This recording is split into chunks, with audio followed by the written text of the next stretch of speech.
To complete this center, you have to know how to do order of operations. We're going to be learning how to do order of operations on Wednesday. So if you're trying to complete this center on Tuesday, you're going to have to know a few things before you start. First of all, order of operations has an acronym, and the acronym is GEMDOS. And each letter in the acronym stands for something different. So let me move this down here. So the G in GEMDOS stands for groupings, which is anything that's in parentheses. The E stands for exponents, which is what we learned about today. Anything where it has the little number on top is an exponent. M stands for multiply, like 2 times 3. D stands for divide, anything like 9 divided by 3. A is addition, 6 plus 7, and then S is subtraction, like 12 minus 5. So the way GEMDOS works and the way order of operations works is you solve these problems, but you have to do it in a certain order. So the order is exactly how the letters go. So you do anything that has parentheses first. If your problem doesn't have any parentheses, then you just skip the step. After you do anything with parentheses, you do anything that has an exponent in it. After that, you do anything with multiplication or division in it.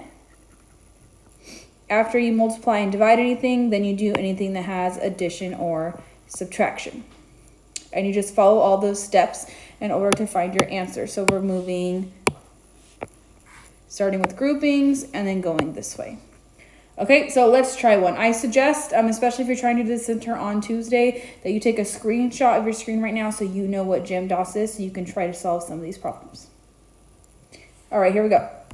I will do the first one. So right here, 9 minus 5 plus 1. So I'm going to write GEMDOS here so I can kind of remind myself of what I'm supposed to be doing. Okay, do I have any groupings? Anything that has parentheses? Remember, parentheses look like this. And this problem does not have any grouping, so I'm going to cross it off.